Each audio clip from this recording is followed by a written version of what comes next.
হরে কৃষ্ণ কৃষ্ণ কৃষ্ণ হরে হরে, হরে রাম রাম রাম হরে হরে।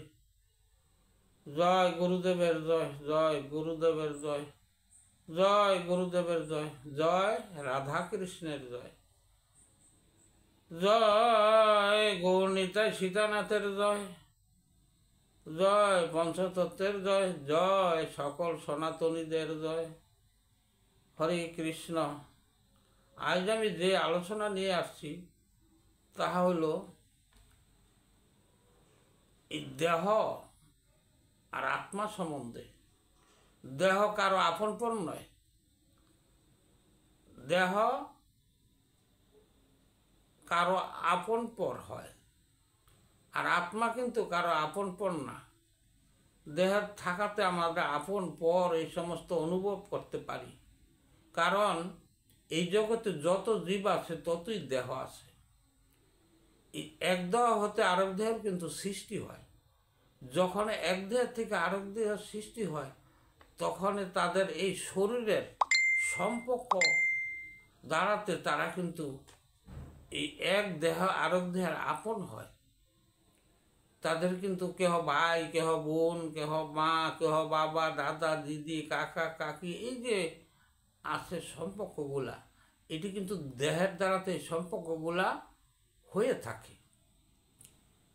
এই আপনজন যতদিন দেহে আছে ততদিন আপন হয়ে থাকে। এখন কথা হইল, দেহ থেকে প্রাণ যখন বাহির হয়ে যায় এরপরে কেউ কিন্তু কারো আপন নয়। তাই আমরা এই জগতে আপন পর কোনো স্থায়ী নয়। আমরা যে আপন চিন্তা করি আসলে কিন্তু কেউ কারো আপন নয়, আর আমরা বলি সে আমার আপন। এই জিনিসটা বোঝাটা বড় দুঃসাধ্য জিনিস, যে কেউ কারো আপন নয় আবার আপন। এটি হলো মায়া শক্তি। এই মায়া শক্তি দ্বারা আমরা কি করি, আপন পর এই জিনিসগুলো অনুভব করি। কারণ মায়া শক্তি দ্বারাই কিন্তু এই দেহ সৃষ্টি হয়েছে।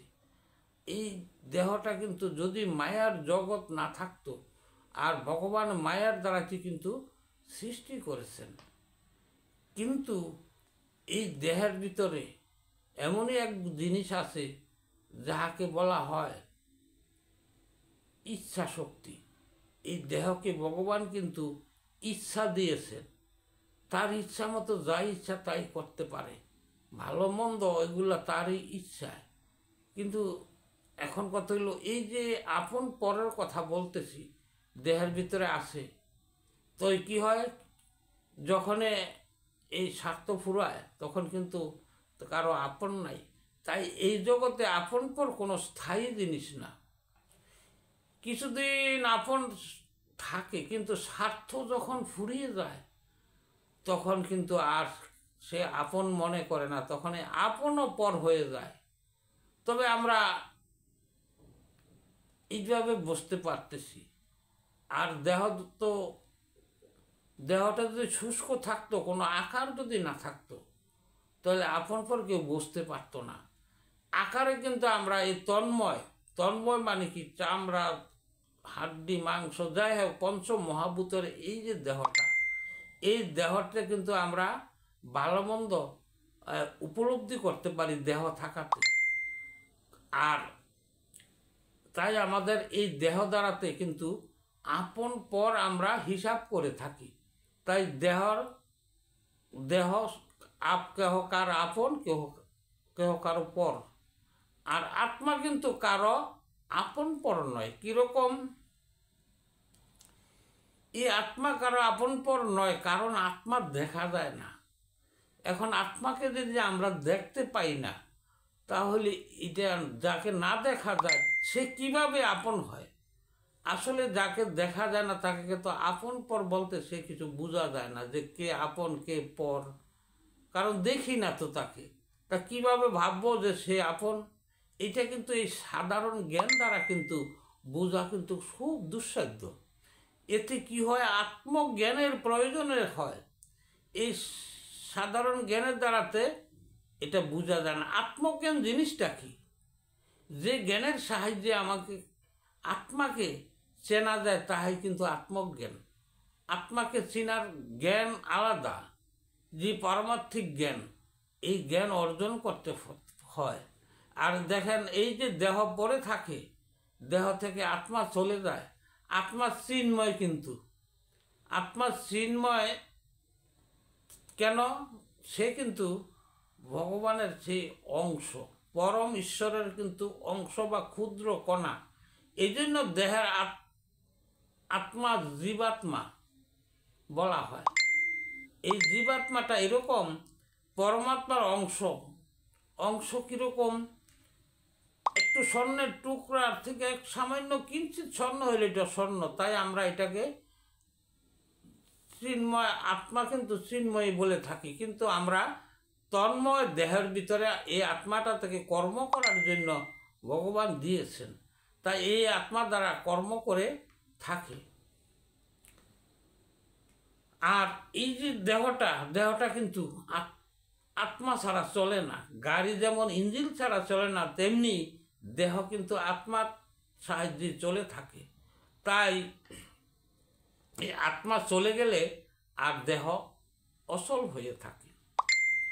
তাই আমাদের আলোচনার বিষয় ছিল যে এই দেহ আপনপর আছে, আত্মার আপনপর নাই।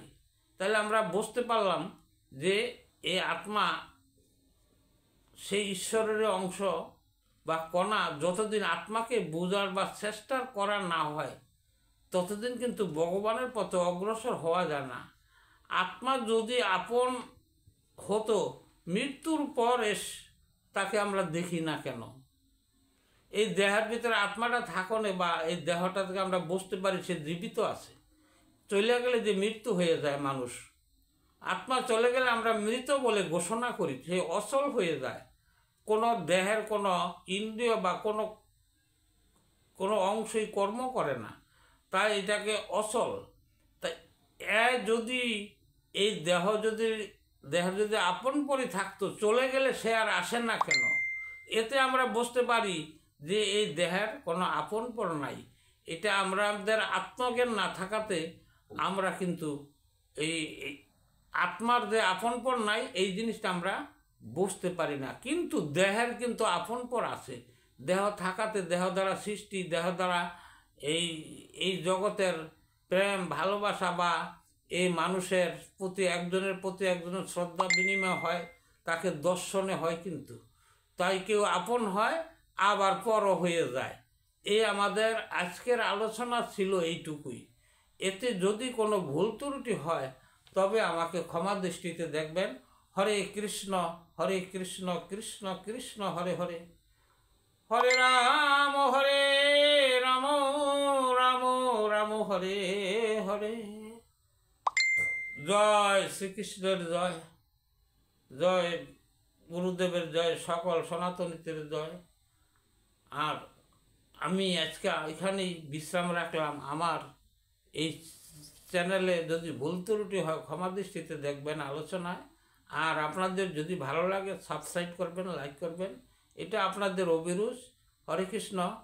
তাইলে আমি আজ এখানেই বিশ্রাম নিলাম। হরে কৃষ্ণ কৃষ্ণ কৃষ্ণ হরে হরে, হরে রাম রাম রাম হরে